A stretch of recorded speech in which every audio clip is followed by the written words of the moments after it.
Aujourd'hui, je souhaite parler du sujet qui est la féminité dans notre société.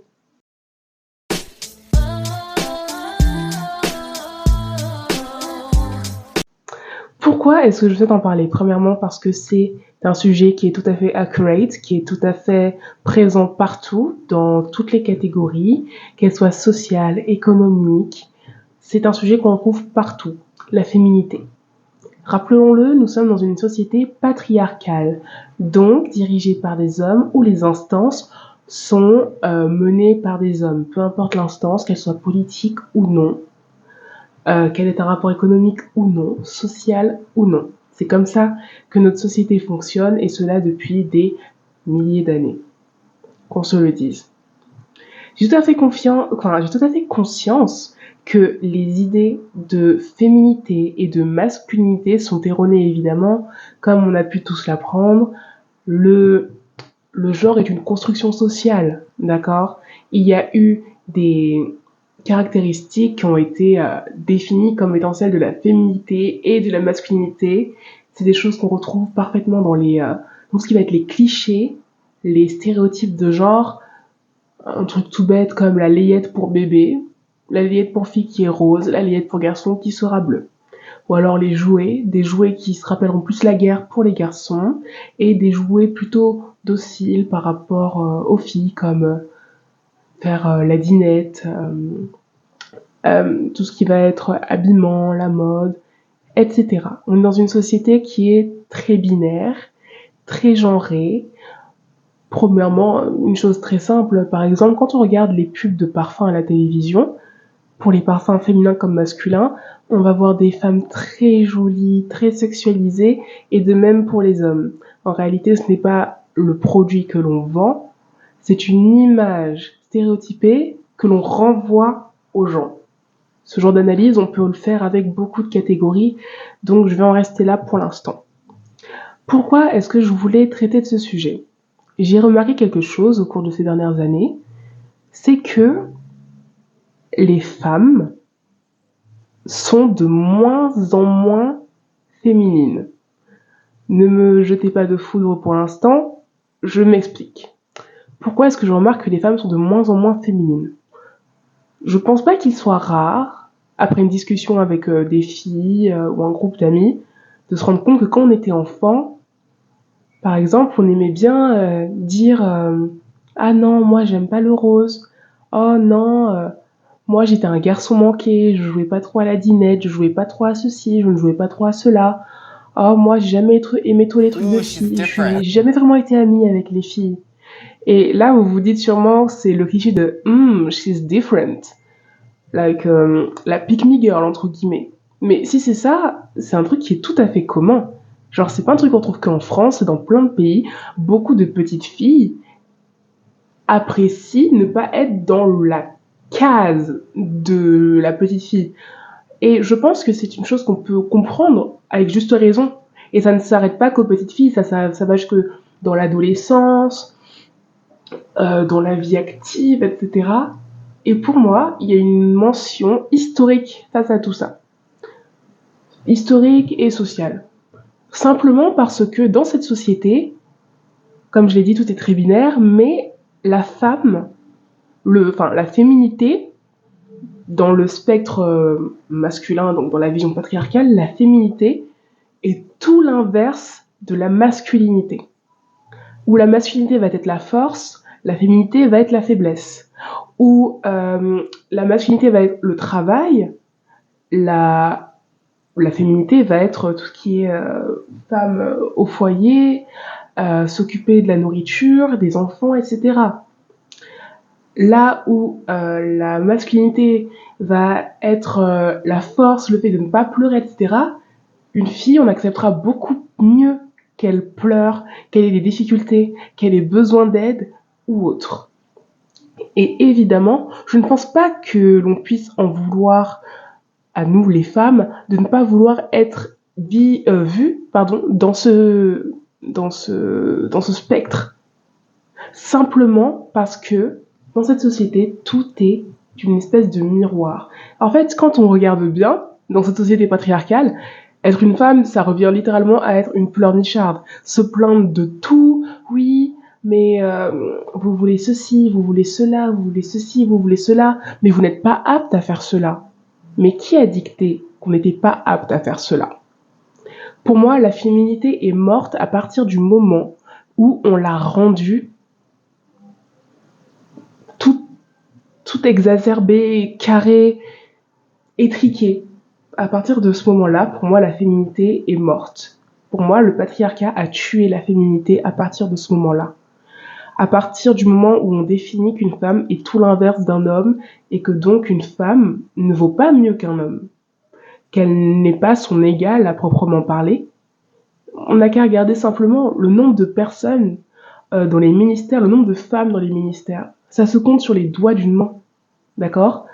Elisabeth Borne, bon, chacun a son avis dessus, je suis pas là pour parler politique, mais c'est quand même la première femme première ministre de France. La seule. Quand même. Quand même. À chaque fois qu'une femme est élue dans une grande instance, tout le monde est super choqué, avec juste raison. Vu que c'était pas un endroit dans lequel le spectre masculin, je pourrais même appeler ça du male gaze. Enfin, vous voyez, il y a le male gaze au cinéma, la vision masculine de la femme dans le cinéma, elle est là, elle est sexy, elle est un peu, comment dire, à la fois innocente, un peu pain bêche, plutôt bête, toujours sous la dépendance d'un homme. Je vais fermer cette fenêtre, ça devient un peu insupportable. Toujours sous la dépendance d'un homme, mais c'est pas une chose qui la dérange. C'est comme si elle avait besoin de cette protection, entre guillemets. Ça, c'est une chose qu'on remarque dans le cinéma, comme on va aussi le remarquer à la télévision. Enfin, regardez. Osez me dire que la plupart des shows féminins ne sont pas là pour monter les femmes les unes envers les autres. J'attends. Trouvez-moi un contre-argument à ça. Par exemple, les concours de beauté. Miss France, Miss Monde, je sais pas, Miss Guatemala. Est-ce que ce n'est pas monter les femmes entre elles, pas forcément dans la méchanceté, mais une compétition sur, comment dire, sur plein de caractéristiques qu'on attribue au féminin, car je le rappelle, la définition du féminin à la base, ce sont les attributs que la femme a, mais physiologiquement, d'accord? Donc ça va juste être par exemple la poitrine, les hanches un peu plus larges, ce genre de choses. Ça ne va pas être, je sais pas moi, le maquillage, etc. Ça c'est ce qu'on appelle, c'est des attributs extérieurs entre guillemets qui sont attribués à la femme, mais ce ne sont pas des choses qui sont physiologiques. Après, comme on le sait déjà, on est dans une société binaire très genrée, donc c'est plutôt peu surprenant, on va dire.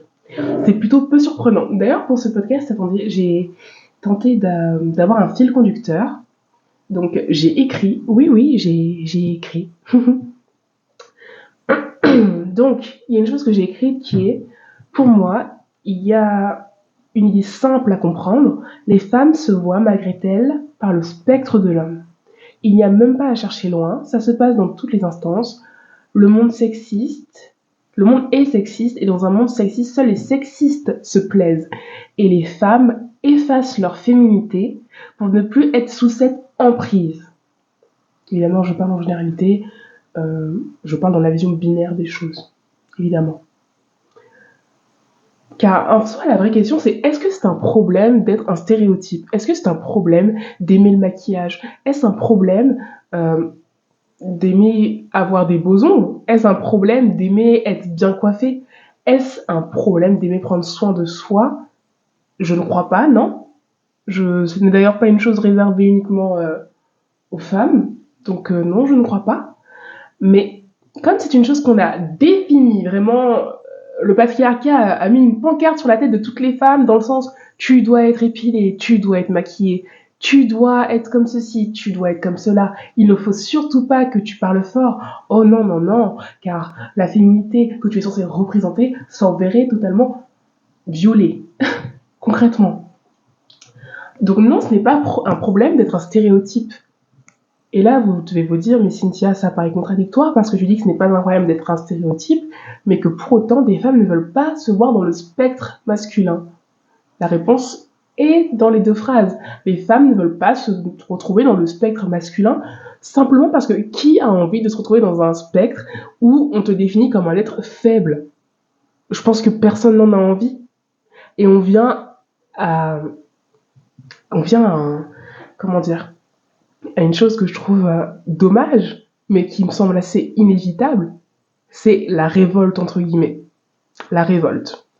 Dans le sens où, même si, par exemple, imaginons une fille, on va l'appeler Clara, qui, depuis petite, apprécie le maquillage, ce genre de choses, et vous me direz, sûrement ça ne dépend pas d'elle, car la société est genrée, d'accord, je le sais. Mais elle aime bien ces choses qu'on considère comme étant féminines. Sauf que, elle se rend bien vite compte en grandissant que tout ce qu'on définit autour du féminin n'est rien d'autre que le fait d'être faible en soi, le fait d'être un cran, non même des crans en dessous des hommes dans cette société. Ne soyons pas choqués que la Clara en question souhaite s'écarter un petit peu de ce cliché du féminin, parfois pour la street credibility. C'est comme le plafond de verre dans le monde du travail, chose qu'on étudie en sociologie et en économie. Beaucoup de femmes n'osent pas atteindre certains postes car elles se disent qu'en tant que femmes, elles n'ont pas à aller plus loin, ou alors qu'elles auront des barrières qui vont leur être imposées. Ce qui est vrai, elles ont des barrières qui leur sont imposées. Vous allez me dire, mais pourquoi est-ce que, par exemple, il y a aussi peu de femmes dans les filières scientifiques, par exemple? Pourquoi est-ce qu'il y en a aussi peu? Parce que c'est une norme qui a été intégrée dans notre société que la femme, il est plus préférable pour elle de faire des études courtes pour trouver un travail rapide, ou alors de ne pas faire d'études tout court. Car laissez-moi juste vous rappeler un truc que les gens semblent oublier, les femmes en France n'ont eu le droit à avoir leur propre portefeuille et leur propre compte en banque qu'en 1965. Un an avant la naissance de ma mère. Enfin, à un moment donné, ce n'est pas lointain du tout. Ce n'est pas lointain du tout, d'accord? En Grèce antique, les femmes n'étaient même pas considérées comme des citoyennes. Elles étaient au même rang que les esclaves, hein, concrètement. Elles donnaient la citoyenneté, certes, mais elles n'étaient pas citoyennes. Laissez-moi boire un petit peu, parce que je commence à perdre ma voix. C'est du jus de cranberry, très bon, by the way. Mais rendez-vous compte, ça semble tout à fait logique que des femmes ne souhaitent plus être sous l'emprise de ce prisme. Alors, est-ce qu'on peut quand même dire qu'elles sont libres donc de leur choix? Je ne pense pas vraiment. Parce que si elles n'étaient pas sous cette emprise, mais quel serait le problème à être un stéréotype ou de ne pas être un stéréotype? Évidemment. Mais on se retrouve dans cette dualité. C'est ce que j'observe. Il y a une chose que je voulais aussi un peu afficher, c'est les couleurs. D'ailleurs, regardez, je porte un très joli top rose aujourd'hui. J'aime beaucoup cette couleur. Quand j'étais petite, moment story time, j'aimais pas le rose. J'aimais pas le rose parce que à chaque fois que j'entendais parler du rose, c'était pour dire oui, c'est une couleur de fille, c'est une couleur de petite, c'est une couleur de... Enfin, il y avait juste à voir la façon dont était traité un garçon, par exemple, s'il aimait le rose. On le traitait de fillette. À quel moment fillette est censée être devenue une insulte? On revient toujours au fait que tout ce qui est féminin est une insulte. Tout ce qui est féminin est discriminatoire à la limite. Donc non, je n'aimais pas le rose quand j'étais petite. J'aimais le violet parce que je faisais des choses qu'on disait comme étant celles d'un garçon manqué. Pourquoi? Parce que je regardais Marvel. Pourquoi? Parce que j'avais un doudou Spider-Man. Pour autant, j'aimais beaucoup le maquillage. Mais dès que tu as une chose qui est un peu en dehors de ce qu'on considère comme étant en accord avec ton genre, alors là, tout devient problème. Tout devient problème. Donc non, je n'aimais pas le rose. Maintenant, je me suis réconciliée avec cette couleur et j'adore le rose. J'adore le rose. Mes couleurs préférées sont le rose, le bleu et le violet.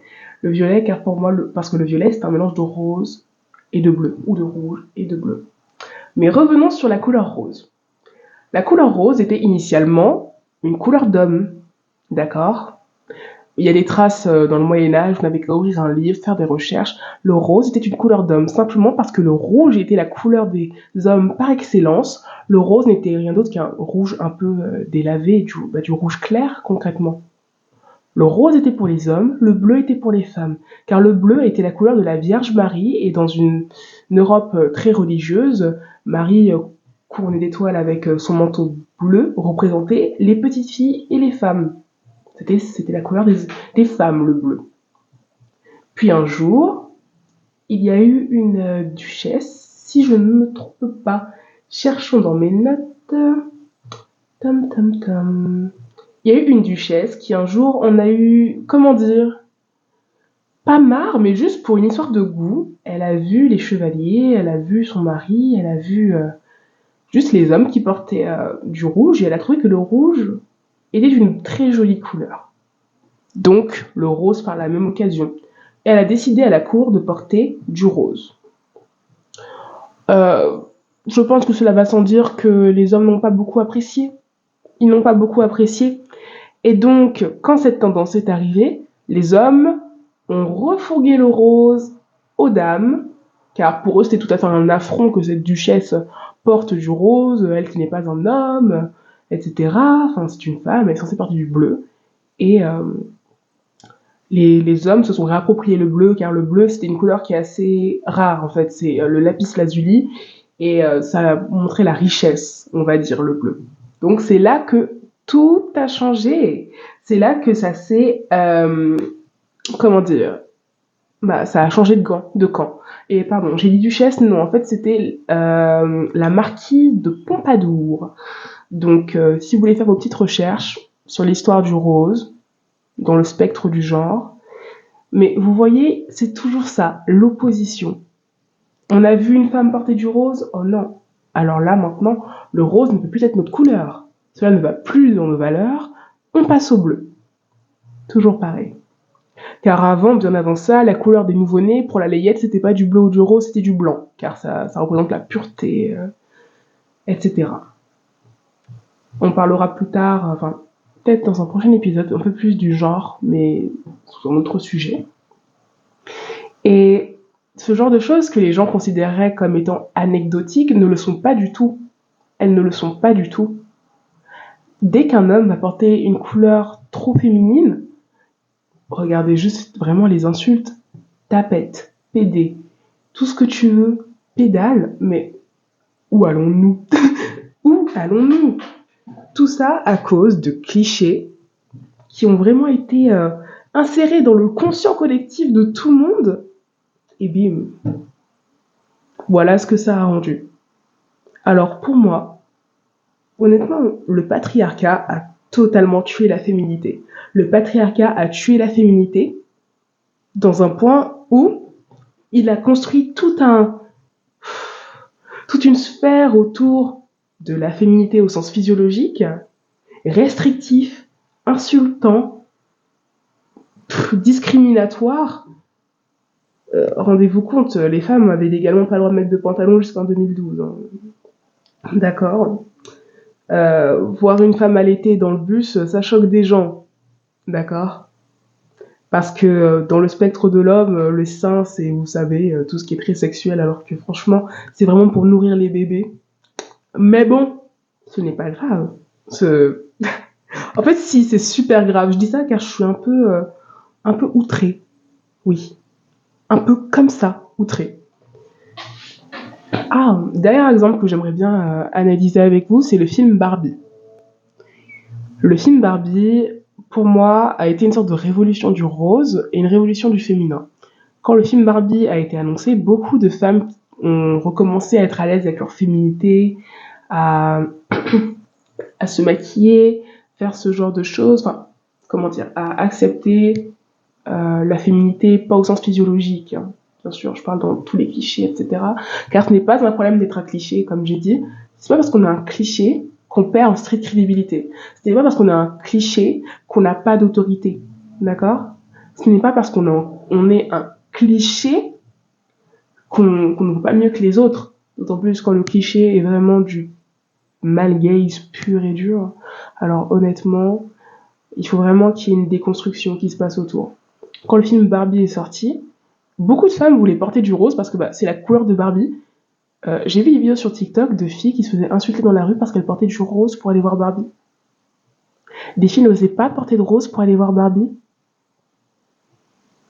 On peut m'expliquer la couleur soi-disant du sexe fort à l'origine, elle vous fait tant trembler que ça? C'est quand même, c'est pas anecdotique, hein. Ça, c'est juste une chose qu'on observe, on a juste à lire, se documenter, c'est pas anecdotique du tout. Mais par contre, c'est tout à fait débile. D'accord? Qu'on se le dise. Donc pour moi, la féminité, c'est une chose qui n'est pas censée avoir une définition aussi restreinte, aussi étouffante. Au lieu d'être restreinte, elle est étouffante, cette définition. Elle est étouffante parce que elle, elle fait que les femmes n'ont pas les mêmes droits, pas les mêmes occasions, elles n'ont pas les mêmes opportunités que les hommes dans une société pareille. Alors que la féminité, c'est bien plus que ça. Il y a des femmes qui ont leur part de masculinité, je fais des guillemets, et des hommes qui ont leur part de féminité, encore entre guillemets, et pour autant, ça ne leur enlève en rien le fait qu'ils soient une femme ou un homme, ou non-binaire. D'accord? So, j'espère que cette petite analyse vous aura plu. Moi, ça m'a vraiment intéressée, je me suis documentée, j'avais fait quelques recherches pour être sûre dans mes propos. J'espère ne pas m'être trop, pas égarée, mais trop dissipée dans les différents sujets en venant vers l'un ou vers l'autre. J'espère que ça vous a beaucoup intéressé et voilà, je vous dis bisous, à bientôt, and see you another day. Bye.